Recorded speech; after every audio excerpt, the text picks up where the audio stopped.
Un robot manipulador está formado por una serie de elementos rígidos o eslabones unidos por articulaciones, que pueden ser de rotación como estas que tengo o también de traslación. La diferente concatenación que tengamos de estas barras y estas articulaciones nos da lugar a diferentes formas de robot, como esta que tengo aquí, o otras muy diferentes como esta otra. Bueno, el objetivo de esta lección, de este vídeo, va a ser revisar cuáles son esas configuraciones más frecuentes y ver las características que tienen. El tema, por lo tanto, de este capítulo es configuraciones de robots manipuladores. Vamos a comenzar revisando un poquito estos conceptos de eslabones y articulaciones. Vamos a llamar eslabones o barras, links, lo veréis así en inglés, a los elementos rígidos que componen el robot. Son los que están aquí representados en esta figura de aquí. Por otro lado, las articulaciones van a ser los elementos que permiten los movimientos relativos entre las barras. Sería en este caso una articulación de rotación, con solamente un grado de libertad, y aquí una articulación de traslación. Una cadena cinemática va a ser una serie de eslabones unidos por articulaciones. En este sentido, el robot es una cadena cinemática, puesto que se compone de una serie de eslabones unido por una serie de articulaciones. Aquí veis dos posibles cadenas cinemáticas que representan dos tipos de robot. Este sería el caso de un robot que se puede denominar RRR planar, es un robot que se mueve en un plano y tiene 3 grados de libertad de rotación. Esto sería un robot de tipo cilíndrico, como veremos más adelante. Cada articulación tiene una serie de movimientos independientes entre la barra que conecta por detrás y la barra que conecta por delante. Estos van a ser los grados de libertad.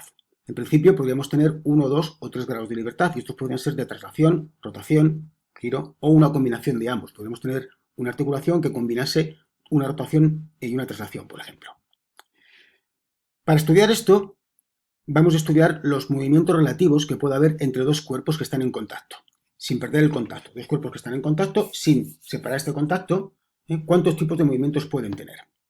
Tenemos aquí representado un primer caso que serían dos cuerpos, el prisma grande y el prisma pequeño, que tienen como contacto una superficie. Sería un contacto entre superficies. Pero también tenemos otros casos. Podemos tener una esfera que se mueve en un plano, tiene únicamente un punto de contacto.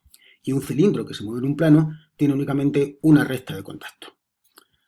Bueno, en 1876, este ingeniero, Frank Rouleau, analizó los diferentes modos de contacto entre dos superficies. Lo estudió de una manera formal, lo estructuró y clasificó los modos de contactos en dos tipos. Los llamó pares de contacto inferiores y pares de contacto superiores. Los pares de contactos inferiores eran aquellos pares que implicaban contacto entre planos. Los pares de contacto superiores implicaban contacto entre solamente un punto o una recta. Analizando los posibles pares bajos, pares inferiores de Rouleau, se encuentran 6 posibilidades, que son las que tenéis aquí. La primera correspondería a una articulación de tipo esférico, con 3 movimientos de rotación. La segunda, una articulación que tiene capacidad de movimiento planar y rotativo. La tercera sería un tornillo, que a la vez que giramos va desplazándose, pero solamente hay un grado de libertad. Giro y se desplaza de una manera directamente relacionada. La prismática, que sería únicamente entrar y salir. La de rotación, que únicamente permitiría rotación, no permitiría desplazamiento. Y la cilíndrica, que sí que permite una rotación y un desplazamiento. De esas 6 posibilidades de articulaciones o pares bajos de Rouleau, en robótica se utilizan principalmente 3. Las dos primeras, rotación y prismática, son propias o aparecen en los robots de tipo que llamaremos robots seriales, robots que van en serie. Una articulación, una barra, una articulación, una barra, una tras otra. Y son articulaciones con solamente un grado de libertad, o traslación, prismática, o giro, articulación de rotación. El otro tipo que podemos encontrar con cierta frecuencia es la esférica. La esférica se da en robots paralelos. También a veces hay una aproximación a ella que es la articulación de tipo junta universal, ¿vale? Que también permite 3 rotaciones, pero de una manera diferente. Bien, tenemos aquí un ejemplo de un robot que tiene tanto grados de libertad o articulaciones de traslación como articulaciones de rotación. Veremos que tenemos aquí 2 articulaciones de rotación en torno al eje Z y en torno a este eje de aquí, y una de traslación que sería en torno a este eje rojo de aquí. Lo vemos aquí en movimiento, ahí vemos cómo alarga la traslación y en diferentes movimientos y vemos que está rotando sobre el primer eje, sobre el segundo, etc. Este robot, por cierto, es el robot de Stanford, es uno de los primeros robots que se hicieron para investigar en robótica. El autor fue Victor Sheyman.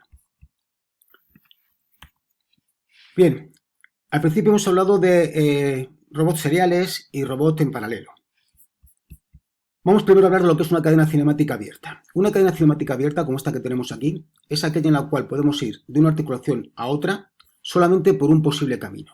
Solamente una posible secuencia de barra articulación, que me lleva desde una articulación a otra. Por el contrario, una cadena cinemática cerrada, como esta que está aquí a la derecha, tenemos más de un camino para unir dos articulaciones. Aquí vemos que podemos ir por arriba o podemos ir por abajo. El primer tipo de cadena cinemática me da lugar a robot que vamos a llamar robot serie, mientras que la cadena cinemática de abajo va a dar lugar, la que es cadena cinemática cerrada, va a dar lugar a robot que vamos a llamar con cinemática paralela. Aquí vemos dos ejemplos de ambos casos. El de izquierda sería un robot con cinemática serie, cadena cinemática abierta, y el de la derecha un robot con cinemática paralela, cadena cinemática cerrada. Cuando nos fijamos en un robot, vamos a hablar con mucha frecuencia de cuántos grados de libertad tiene. Aquí hay que hacer una pequeña matización terminológica. Vamos a llamar grados de libertad al número de parámetros necesarios, independientes, para indicar cómo está un cuerpo en el espacio. Si cojo mi ratón como cuerpo en el espacio, para indicar la posición me harán falta 3 coordenadas, esto lo sabemos bien, para especificar cuáles son las coordenadas, por ejemplo, de su centro de gravedad. Pero además, en general, me harán falta otras 3 coordenadas para definir la orientación. Puedo mantener fijo su centro de gravedad y cambiar su orientación. Luego, en general, me va a hacer falta 6 grados de libertad para especificar la localización, y dentro de ese término englobamos posición y orientación, de un objeto en el espacio. Y ese concepto es el de grado de libertad. En general, en el espacio en el que nos movemos nos hace falta 6 grados de libertad. Tener en cuenta que en un plano, si tuviésemos tareas que se desarrollasen únicamente en un plano, me harían falta 3 grados de libertad. Pensarlo, no 2, sino 3 grados de libertad para especificar cómo está localizado un objeto en un plano. Bueno, por otra parte, un robot tiene una serie de articulaciones. Y cada articulación tiene, hemos visto, 1, 2, 3 grados de libertad, movimientos independientes que tiene. La suma de todos los grados de libertad que tiene la cadena cinemática de mi robot va a ser el número de ejes del robot. Va a ser el número de movimientos independientes que tenemos sumando todas las articulaciones del robot. A veces es muy fácil averiguar cuántos ejes tiene un robot, pero a veces, o una cadena cinemática, pero a veces no es tan evidente. Existen fórmulas, en el libro de texto tenéis alguna de ellas, que me permiten de una manera sistemática averiguar cuántos grados de libertad tiene una cadena cinemática a partir de saber cuántas articulaciones tiene, esas articulaciones tiene cómo son, cuántos grados de libertad tienen las articulaciones, etc. Tener en cuenta que hay mecanismos, cadenas cinemáticas cerradas, en las cuales, aunque tenga capacidad de movimiento, en varias articulaciones no son independientes. Mover una articulación obliga a que se mueve otra, están relacionadas, no puedo moverlas de manera independiente. Por lo tanto, no tendría ejes libres, tendría capacidad de movimiento en las articulaciones, pero no independiente. Bien, vamos a empezar a revisar las estructuras de las configuraciones de los robots más frecuentes, las cadenas cinemáticas más frecuentes que nos fijamos en los robots. Una advertencia, nos vamos a fijar únicamente en 3 grados de libertad, en 3 ejes, únicamente los que posicionan el extremo del robot. No vamos a fijarnos en la orientación. Si vamos a mi robot, en este caso que tengo aquí, voy a fijarme dónde está el punto, no cómo queda orientado algo que tuviese aquí. Bueno, la primera cadena cinemática, la primera configuración que nos podemos encontrar, la más simple tal vez, es la que vamos a denominar robot cartesiano. Está formado, como veis en la figura, por 3 traslaciones. En el eje vamos a llamar eje X, eje Z y eje Y, independientes las 3, y que consiguen que al extremo se posicionen unas coordenadas X y Z. ¿Qué características tiene? Pues tiene un espacio de trabajo amplio, evidentemente definido por los recorridos que tengamos en estos 3 grados de libertad. Algo singular de él, tiene un fácil control, porque cada eje que controlamos se mueve independientemente de los demás. Es decir, si yo quiero avanzar en el eje X, me basta con actuar sobre el motor X. Si quiero elevarme en el eje Z, me basta con actuar sobre un motor. En otras cinemáticas no va a ser así. Subir en el eje Z me va a obligar, pensar en este mismo, que ya le veremos más adelante, me va a obligar a mover los 3 motores de una manera coordinada, de una manera sincronizada, calculada. Aquí esto no ocurre, el control es directo. Me da lugar también una precisión elevada, entre otras cosas porque no implica, este control directo me evita hacer operaciones trigonométricas, que siempre pueden llevar ciertos errores, y también porque los modos de transmisión que tienen estos robots suelen ser bastante precisos. Por el contra, esa precisión también puede ir pareja a que sean lentos, relativamente lentos. Entendamos que tampoco es que sean lentísimos, pero comparado con un robot que ya veremos articular, o un robot como este que tenemos aquí, son robots lentos. Aquí tenemos algunos ejemplos para que veamos cómo se mueven. La configuración más típica es esta. Algo que también hay que indicar es que suelen ser robots que yo puedo adquirir, digamos, con longitudes ajustables. Es decir, yo puedo definir un robot con eje X de tantos centímetros, con eje Y de tantos y sin eje Z. O un robot con eje Z y X, no hace falta el Y. Lo puedo configurar modularmente. Precisamente por el hecho de que su unidad de control, perdón, de que su sistema de control sea simple, facilita que la unidad de control sea abierta y yo pueda incorporar los controles que me hagan falta de una manera propietaria, sin que venga ya cerrado de fábrica. Estos robots también tienen otra configuración alternativa, o digamos otra posibilidad alternativa, que es lo que se llama un robot gantry, un robot grúa. Imaginar una gran grúa pórtico, pero que esté robotizada. Como veis, tiene sentido cuando se manejan grandes cargas y además recorridos importantes, de varios metros. Se le suele llamar robot pórtico o robot gantry, y es tal cual una grúa robotizada, en la cual está indexada las coordenadas a las cuales tiene que ir, coger, dejar, etc. No es un robot muy frecuente, ya veremos que sí que existen, de hecho los tenéis aquí en los vídeos, pero no es un robot de los más frecuentes que podemos encontrar. Bien, la siguiente cinemática vamos a ver es el robot cilíndrico. Como no tengo un robot construido, me he hecho esta pequeña maqueta pues, con la construcción, ¿vale? Un robot cilíndrico tiene un primer giro en Z, tiene la posibilidad de subir y bajar, rotación por lo tanto en Z, traslación en Z, y tiene por último una tercera traslación en el eje X. Estos 3 grados de libertad corresponden a coordenadas cilíndricas, por eso se denomina un robot cilíndrico. Es un robot poco frecuente, de hecho, como digo, hay pocas realizaciones a día de hoy comerciales de este tipo de robots. ¿Qué características tiene? Pues se adapta bien a trabajos en los cuales tenga que hacer un recorrido, una actividad que esté en torno a él, puesto que su forma, precisamente, facilita ese tipo de acciones. Coger aquí, levantar, trasladar y bajar. Poco más. Es un robot, como digo, que como tiene pocas singularidades frente a otros, pues está en desuso. No obstante, algunos ejemplos que podemos ver, y os muestro aquí 2 casos de ese tipo de robot.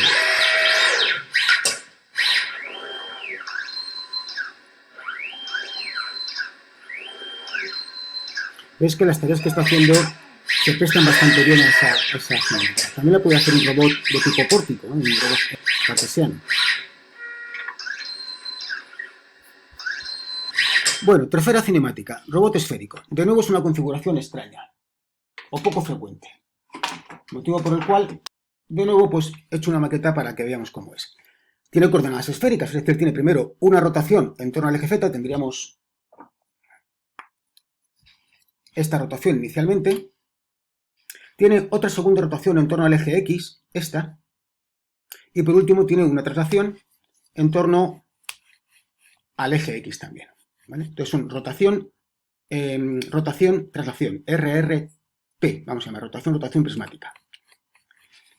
De nuevo, en desuso, es muy raro encontrar algún robot comercial hoy en día que responda a esta cinemática. También se adapta bien al espacio de trabajo. Su espacio de trabajo es una esfera por fuera y por dentro otra esfera, puesto que si reduzco al mínimo el radio, este sería el radio máximo y este el mínimo, pues más adentro de esto no puede llegar. Por lo tanto, es un espacio de trabajo que está circunscrito dentro de 2 esferas y en desuso. En este caso, os muestro este robot de catálogo, pero que no lo he visto aplicado, de hecho ya no está en catálogo, y la referencia que os puedo mostrar es el primer robot industrial que se hizo, el Unimate, acordad, el primer robot que se desarrolló por Engelberger y De Vol en la empresa Unimation, era este robot hidráulico y que responde a un robot de tipo polar o esférico. Ambos nombres los podemos dar, robot de coordenadas polares o esféricos. Tener en cuenta que para especificar cómo está colocado, tenemos que dar coordenadas polares. La rotación del primer eje en Z, la rotación del segundo eje en X y la traslación, el radio, de ese círculo, de esa esfera que estamos describiendo. Bueno, hemos visto 3, el cartesiano, el cilíndrico y el esférico. Os he dicho que el cartesiano sí se usa algo, cilíndrico y esférico no. Vamos ya a ver ahora otras configuraciones que sí se usan. Empezamos con el robot de tipo SCARA. El nombre no es evidente, entonces vamos a explicar por qué se llama así, porque tiene importancia para explicar por qué se desarrolló este robot. El nombre de SCARA es un acrónimo que quiere decir Selective Compliance Arm for Robotic Assembly.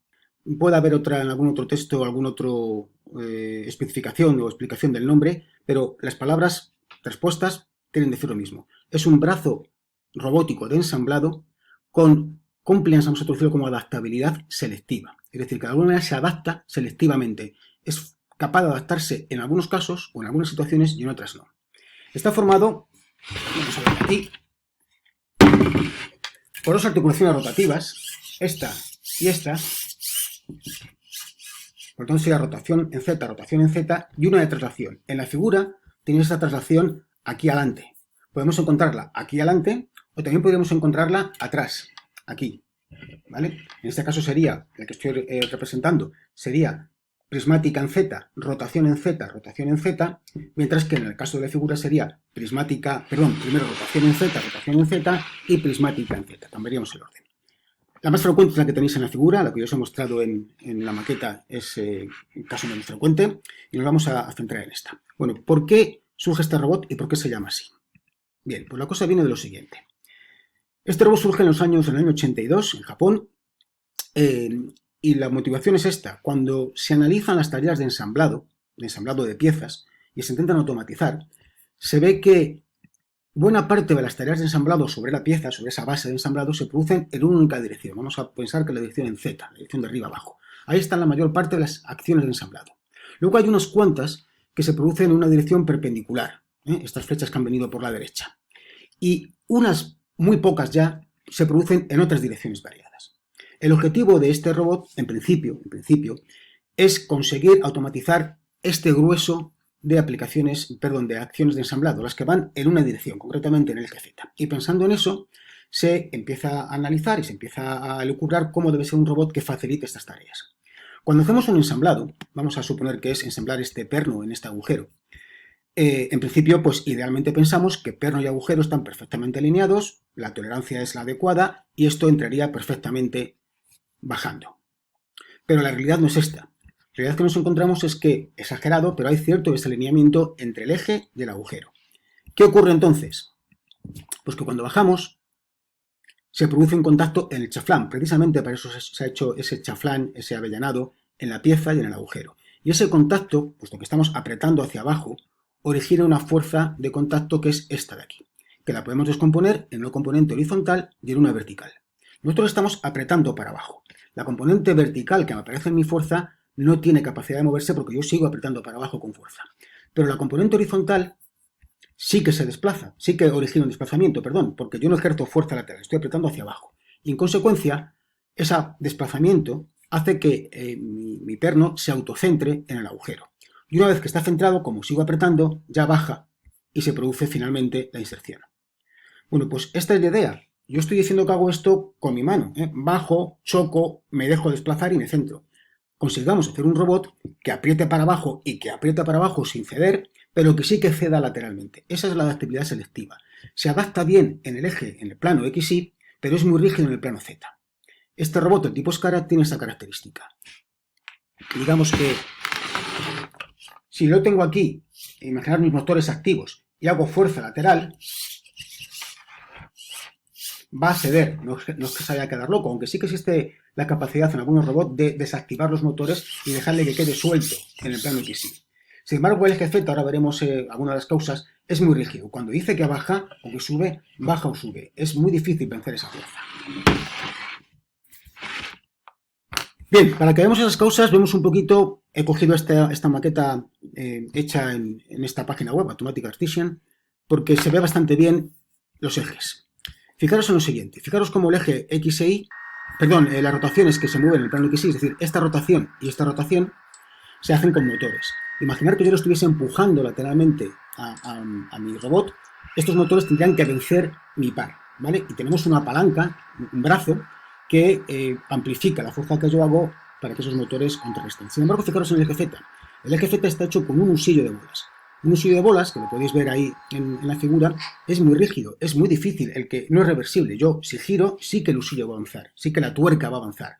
Imaginar un tornillo, si giro mi tornillo, sí que la tuerca se desplaza. Pero como empuje la tuerca, mi tornillo no va a avanzar por eso. O mejor dicho, la tuerca no va a avanzar en el tornillo porque la empuje. Por lo tanto, es muy difícil el que haciendo una fuerza externa, vertical, el grado de libertad del robot ceda en Z.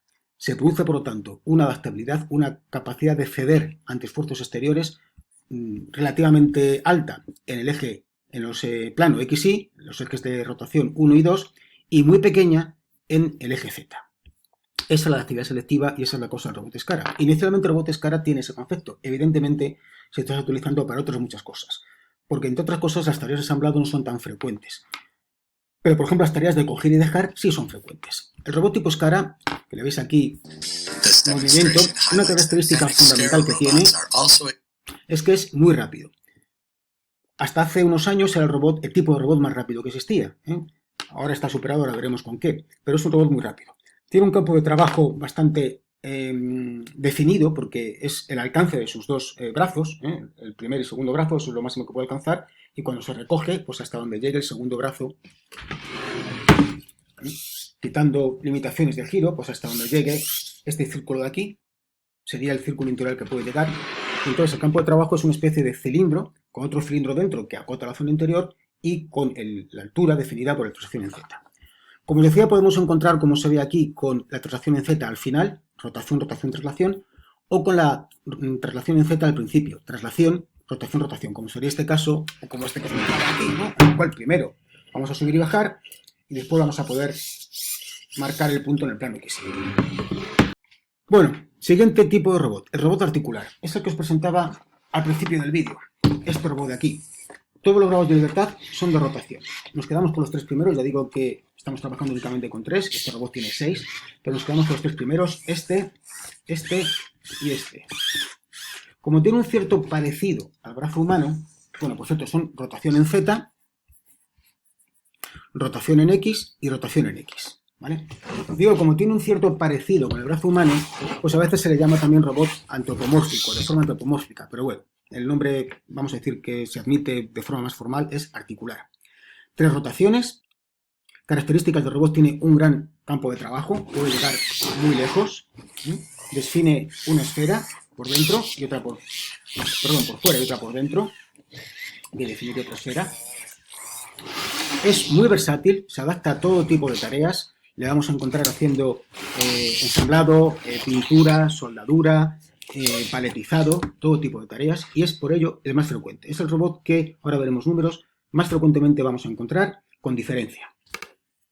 Para que veáis diferentes aspectos, aunque todos tienen una cierta similitud, os llamo la atención en este, que ahora voy a comentar un poquito, que tiene algo diferente a estos dos, ¿vale? Estos pueden tener diferente tamaño, diferente color, etcétera, pero este tiene algo más, esto y esto. Aquí vemos el caso de los robots en la industria del automóvil, robots articulares, casi todos, haciendo, aquí tenéis soldadura por puntos, aquí estáis también soldadura por puntos, ahí está haciendo un posicionado, no sé llegarlo a llamar ensamblado, pero un posicionado de piezas, más soldadura. Entonces es un robot súper utilizado. En el caso de arriba responde a este robot. Es un robot de paletizado. ¿Qué característica tiene? Aquí hay una cadena cinemática cerrada. Mirad, este barra de aquí, junto con esta barra de aquí, la que va, o digamos la que virtualmente va desde este punto hasta el eje de giro del motor, y de aquí nuestros dos puntos, constituye un paralelogramo. Este paralelogramo se mantiene siempre, de tal manera que cuando yo giro esta barra por el motor que hay aquí, va a girar lo mismo esta. Y lo mismo ocurre con un paralelogramo que podríamos identificar aquí. ¿Vale? ¿Esto qué consigue? Pues que este robot tiene únicamente 3 grados de libertad. Fijaros que este robot que tiene un motor aquí, 1 grado, 2, el giro aquí 3, y luego los 3 de la muñeca, ¿no? Un giro aquí, 4, otro en torno al eje que sale de este punto, 5 y otro final aquí, 6. Lo mismo ocurriría aquí. Bueno, pues este robot, si yo cambio el eje 2, si giro aquí, es decir, si mi robot, si tengo esto aquí, estos de aquí no los muevo, pero cambio este, fijaros que la orientación de mi extremo cambia. Aquí tenía mi pinza mirando para abajo y aquí la tengo mirando para adentro. En un paletizado yo quiero que mi pinza siempre mire para abajo, con lo cual tendría que hacer esto para volver a mirar para abajo. Pues lo que se evita con este robot es tener que motorizar los grados de libertad 4 y 5. Realmente no existen grados de libertad 4 y 5, sino que cada vez que el eje 2 o el eje 3 se mueven, mecánicamente se compensa la orientación del extremo para que siempre quede vertical. Vamos a ver un vídeo donde se puede ver esto. Bien, en él lo que vemos es un robot de paletizado. Fijaros cómo los movimientos de los ejes 2, que sería este negro de aquí, y 3, que es el que está arriba, no inciden, no afectan a que la pinza, esta de aquí, siempre esté en posición vertical. Este eje y este eje se mueven y la pinza siempre está vertical porque mantenemos este paralelogramo de aquí y este otro de aquí. Por lo tanto, me basta con 3 grados de libertad para posicionar y uno más, que es la orientación final de la pinza, para conseguir que poder girar en este sentido y colocar correctamente, en este caso, estas cajas. Entonces, con 4 grados de libertad tenemos las funcionalidades necesarias para este robot. Bueno, los robots que hemos visto hasta ahora, el cartesiano, cilíndrico, esférico, escara y el articular, son todos robots seriales, robots que tienen esa cadena cinemática abierta. De una articulación a otra llegamos únicamente por un camino, es una secuencia, una barra, una articulación, una barra, una articulación. Vamos ahora a ver los robots que tienen una cinemática paralela o cadenas cinemáticas cerradas. Esta primera configuración que tenemos aquí, de robot paralelo, vemos que efectivamente tenemos cadenas cinemáticas cerradas. Aquí hay una articulación, arriba hay otra que no se ve porque está tapada, pero sería exactamente igual. Son articulaciones esféricas. Y, por ejemplo, para ir desde aquí hasta aquí, pues podemos ir por este camino o podemos ir por este o por otros muchos. En este caso, todos los actuadores que vemos aquí son actuadores de traslación, actuadores lineales. A pesar de eso, como ahora veremos más adelante en este tipo de robot, se consigue que el extremo se posicione en X y Z y también se oriente. ¿Qué características tiene este tipo de robot? Bueno, pues en primer lugar, al tener, como vemos aquí, los actuadores, repito, todos lineales, todos iguales, es decir, todos los actuadores trabajan igual, estamos repartiendo el peso, los esfuerzos en general que tengamos que transmitir al extremo del robot, los estamos repartiendo por igual entre los 6 grados de libertad. No hay, como en este caso, un motor que tiene que dar el par para mover todo esto, mientras que este solo tiene que dar par para mover esto y el último solo par para mover esto. Evidentemente, este motor debe ser más grande que este motor, porque este motor tiene que aguantar todos los pares de inercia, gravedad, etc. Sin embargo, en este caso, todos los motores hacen el mismo trabajo, con lo cual son motores, primero, iguales y segundo, más pequeños que el caso del motor más grande del motor del robot articular que tenemos aquí. Por otro lado, si aquí yo tengo un error de un grado, aquí un error de un grado, aquí un error de un grado, etc., los errores se van acumulando. En el robot en paralelo, si yo aquí tengo un error determinado y aquí tengo otro error determinado, esos errores puede incluso que se compensen. No van en serie uno tras otro, sino que no suman, no van en cascada uno tras del otro. Suelen ser robots que se caracterizan por ser robots muy rápidos. Lo vamos a ver cuando veamos la configuración Delta, que es la más habitual en robots paralelos. Son los robots más rápidos que en este momento existen. Pero tienen un inconveniente y es que su espacio de trabajo, el volumen espacial al que llegan, suele ser bastante pequeño comparado con este robot que tiene un volumen de trabajo que puede llegar incluso a los 3 metros o 3 metros y algo. En un robot de tipo paralelo esas distancias no son ni muchísimo menos las que nos encontramos. Bueno, vamos a ver la primera configuración que corresponde precisamente a este esquema, o se parece a este esquema que tenemos aquí, que sería la plataforma de Steward. Este tipo de robot, mejor dicho, este tipo de plataforma, en principio se ha utilizado y se utiliza mucho para cosas que no son robots, por ejemplo, para simuladores. Tenemos aquí, en este caso que está aquí representado, una motocicleta sobre esta plataforma y lo que se pretende con ella es simular movimientos que puede tener la motocicleta en su uso real para, por ejemplo, pues verificar que su sistema de amortiguación es el correcto. También, por ejemplo, hay productos de este estilo para comprobar sistemas de geoestabilización de cámaras. Cuando montamos una cámara en un vehículo aéreo, en un dron, tenemos que, en ocasiones, dotarla de sistemas que estabilicen para evitar vibraciones y demás. Para ensayar esos algoritmos, esos sistemas, se pueden utilizar este tipo de plataformas. Consta de 6 grados de libertad, todos de traslación, 6 actuadores, todos de traslación, como veis, formando este triángulo abajo y triángulo arriba que está rotado.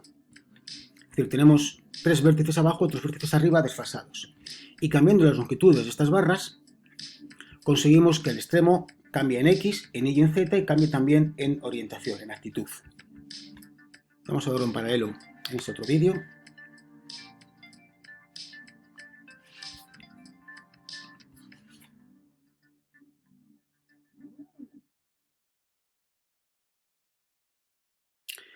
Bueno, el tipo de juntas que tenemos, ahí la veis bien, el tipo de juntas que tenemos para estas articulaciones podrían ser esféricas, pero lo que se suele utilizar son juntas universales, y que es este tipo de junta que veis aquí,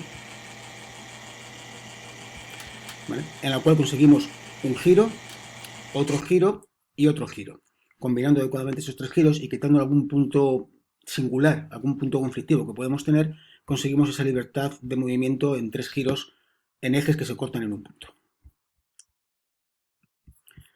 Como digo, este tipo de cinemática no es la más frecuente. No obstante, existe algún robot, como este que veis aquí, después veremos un vídeo del movimiento. Es casi el único caso que he encontrado de robot industrial. Este es Fanuc, de la marca Fanuc. Es el único robot industrial que he visto con plataforma de Steward. Bien, uno mucho más frecuente es el que se denomina doble escara. Y es eso, una escara doble. El escara, os recuerdo que sería, vamos a quitar este, cogernos una escara, sería este robot de aquí,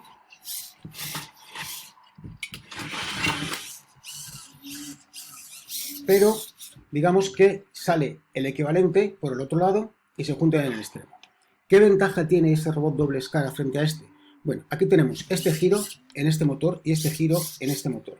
El que esté aquí el motor, esto origina un peso que, de hecho, como veis en esta maqueta rápida que tengo aquí, sin calidad, origina que esto caiga.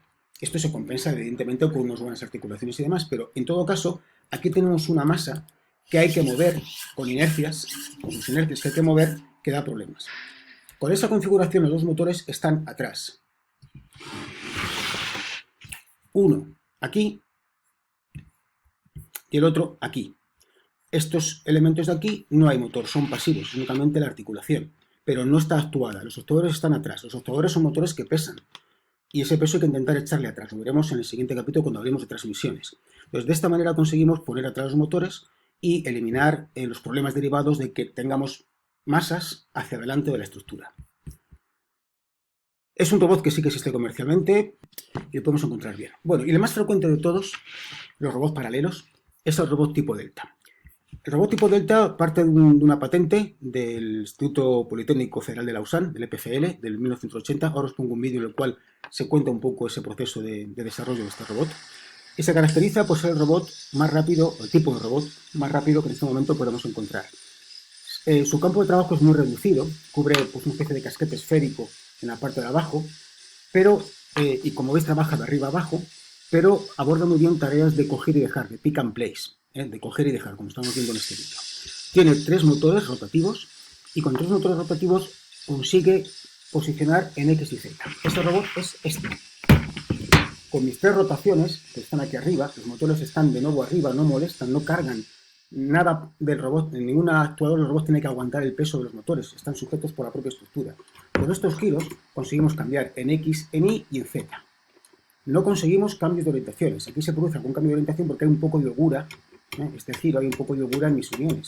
Si fuesen más formales, más profesionales, no tendría estas holguras aquí. Si hace falta, se puede añadir aquí abajo un motor que consiga que esto gire y que tengamos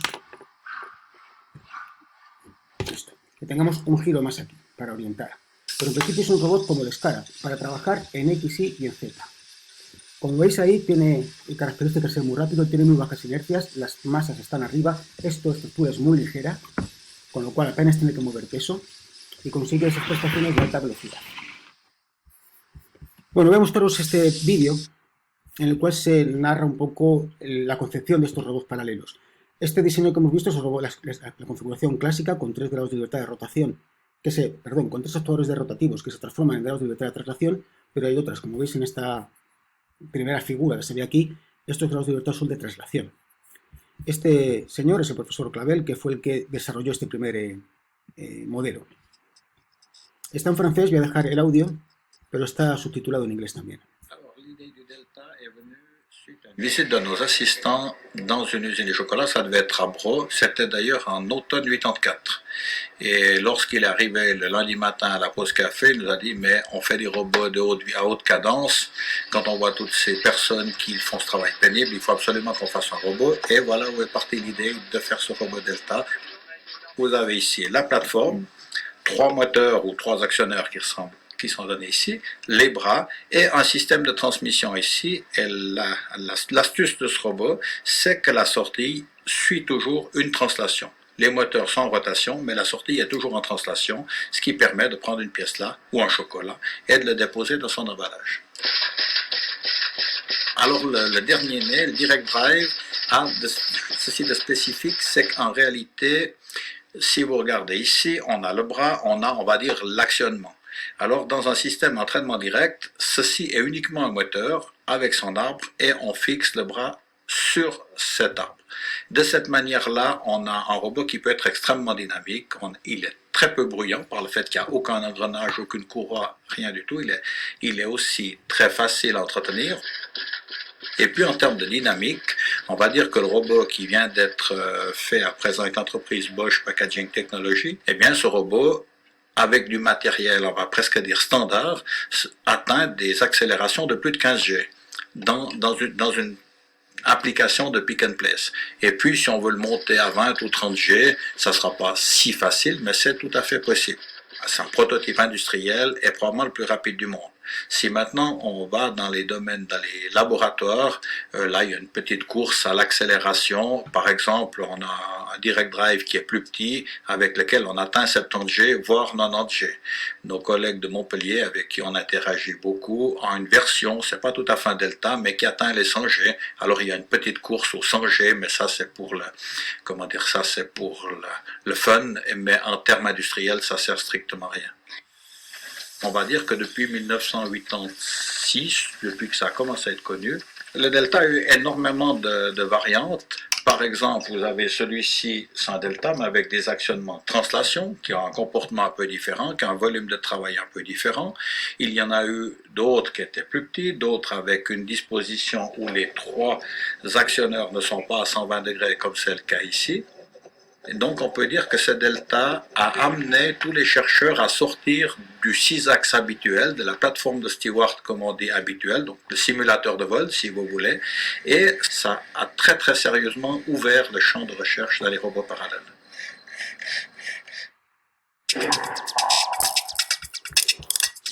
Bien, un par de comentarios al hilo de lo que se ha dicho.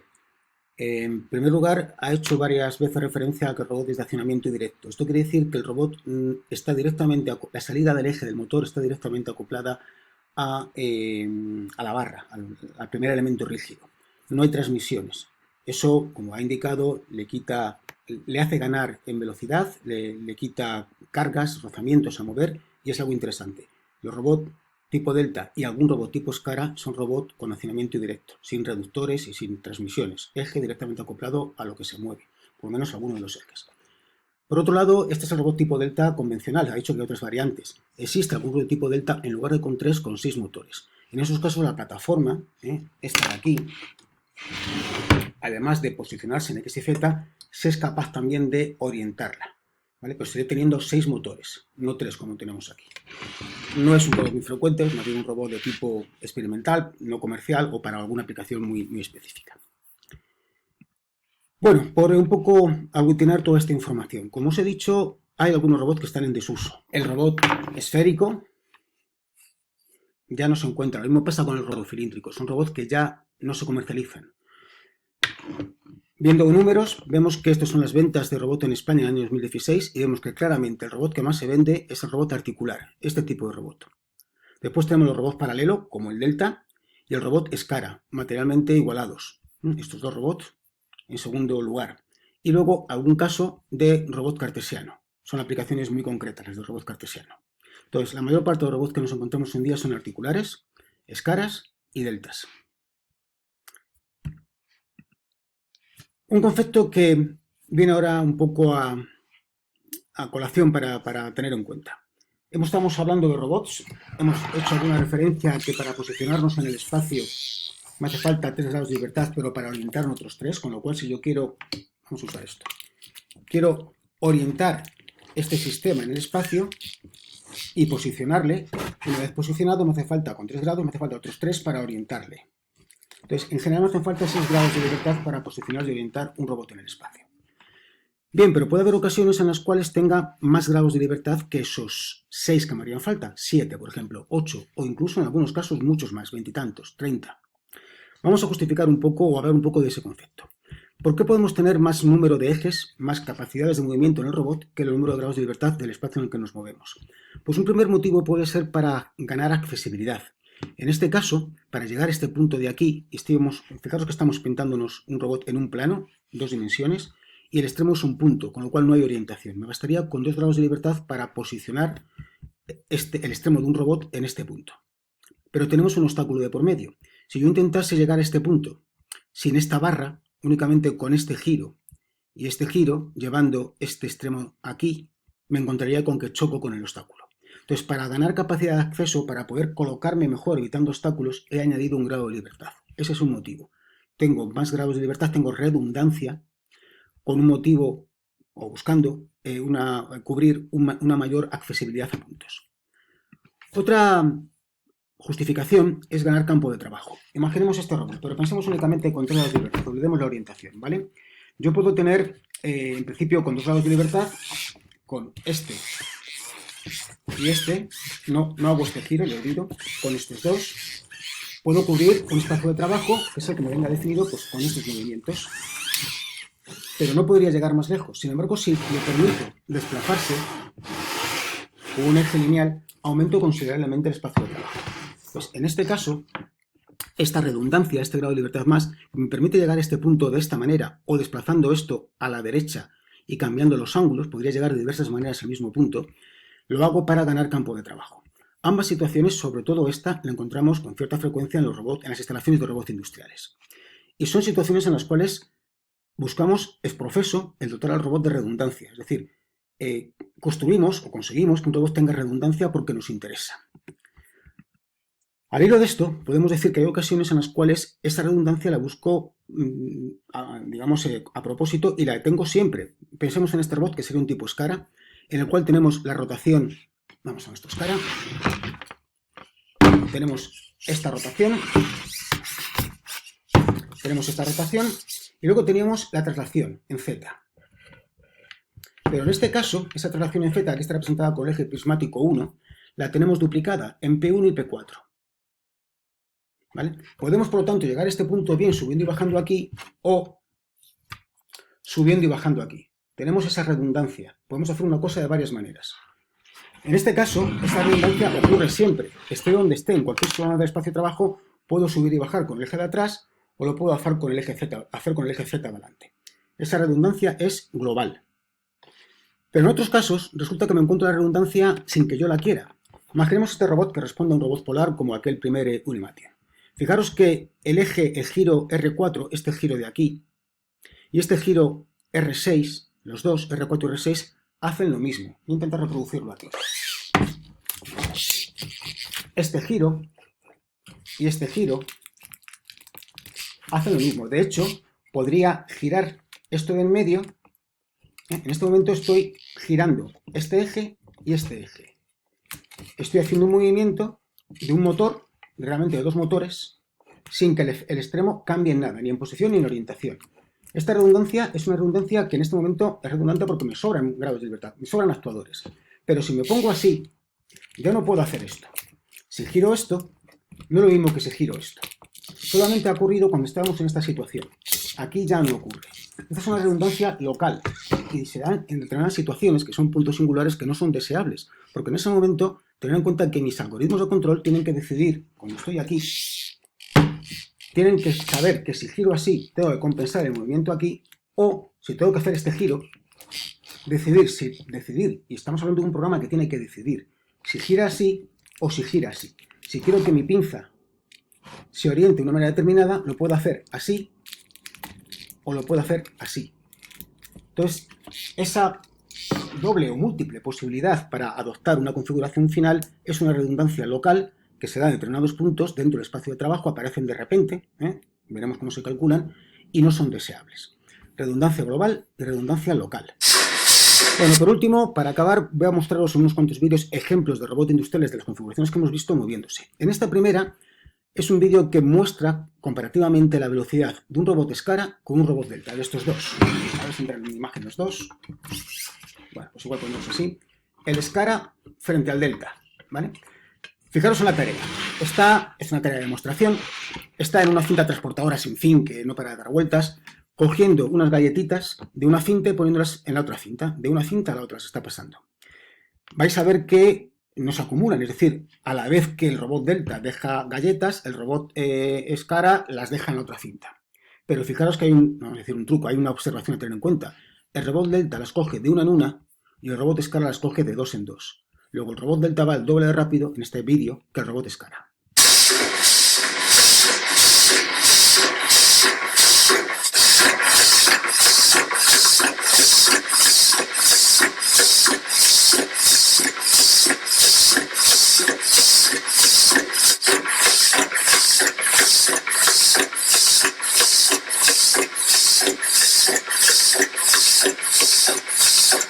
Bueno, robot cartesiano. En este caso con una particularidad, que están dos robots montados sobre el mismo eje X. Cada uno hace su tarea, evidentemente están coordinados para no colisionar, pero se trata de dos robots independientes, cada uno moviéndose según las órdenes que haya recibido.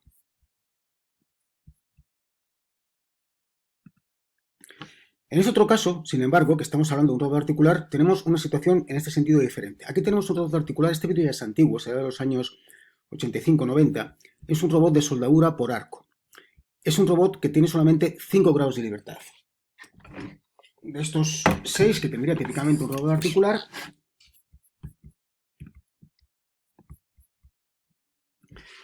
¿vale? Estamos prescindiendo de uno de estos giros, de este y este, estamos prescindiendo, pues pongamos que de este, ¿vale? La tarea de soldadura por arco es una tarea en la cual es importante que el ángulo de ataque de la antorcha sobre la superficie de soldar sea el correcto. Entonces tenemos que orientar correctamente de manera relativa mi antorcha, que es este elemento que veis aquí, con la pieza de soldar que está sujeta con un utillaje, que es esta de aquí. Para conseguir eso, este robot, además de sus 5 grados de libertad de su cadena cinemática, tiene otros 3 grados de libertad, digamos, externos. Digamos que aparte del robot por aquí, tiene otros, que es la mesa, que la tenemos aquí puesta, esta mesa. No es una mesa independiente del robot, no son dos elementos por separado, cada uno con su programación y sincronizados. Todos están controlados desde la misma unidad de control, desde la misma instrucción se mueve al robot y se mueve a la mesa. De esa manera se podría conseguir movimientos simultáneos coordinados de los 8 grados de libertad. En ese sentido, podríamos considerar un robot redundante. Tenemos 8 grados de libertad. Pero está justificado aquí por la maniobrabilidad que conseguimos para, por ejemplo, pues abordar esta soldadura no por arriba, sino por debajo de la pieza. Bien, otro caso también, vamos a decir, en principio normal, pero con singularidades, con cosas especiales. Es un robot articular, como este. Pero le hacemos dos cosas. En primer lugar, le ponemos boca abajo. ¿Vale? Le ponemos boca abajo y el robot ahora va a trabajar así. ¿Qué ganamos con esto? Pues en principio lo más importante es que ganamos que el espacio de debajo del robot queda libre. Es accesible. Si estuviésemos así, tendríamos cerrado, tendríamos cubierto este espacio tapado por el robot. Entonces ganamos accesibilidad. Y la segunda cosa que le hacemos es que le montamos en una vía y el robot se puede desplazar longitudinalmente. Ganamos de esa manera espacio de trabajo. La aplicación que está haciendo es una aplicación de mantener, de alimentar y cargar y descargar una máquina, un centro de control numérico, un sistema mecanizado con control numérico. Lo que hace el robot es coger herramientas, cargarlas y descargarlas, poner y sacar piezas. Entonces, fijaros en movimiento lineal, grado de libertad esta que le estamos dando para ganar todo este volumen de trabajo. Y por otro lado, que al estar colgado o al estar suspendido, dejamos libre todo el acceso a la máquina, etc. Si no, la vía esta estaría en el suelo, molestaría.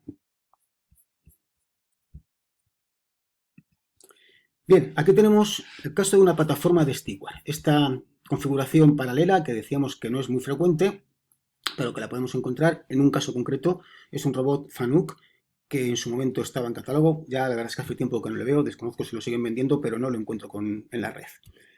Vamos a poder ver en el vídeo cómo el robot trabaja con ese cambio de longitud de los 6 grados de libertad, que son de traslación. Podemos de esa manera cambiar X y Z, y como ahora veremos también orientación, estamos cambiando X y, antes hemos cambiado Z. Os recuerdo que al tener los 6 actuadores en paralelo podemos mover más carga. Un solo actuador de estos puede levantar, pongamos 1 kilo, pues 6 podría levantar, por hacernos una idea orientativa, 6 kilos, ¿vale? Ahí estamos viendo cómo cambia también orientación, no solamente posición. Y como vamos a ver ahora, una aplicación que en la demo, en el vídeo de demo se pone, es soldadura por puntos. En un caso, ahí lo tenemos, el robot está llevando la herramienta y en otro caso va a hacerlo al revés. El robot va a llevar la pieza y a presentarla a la herramienta.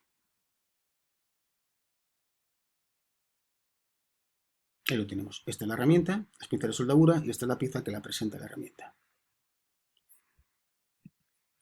Bueno, configuraciones ya un poco raras. Robot Tricept. Es un robot también paralelo. Creo que mejor es que veamos el vídeo para intentar entender la cinemática.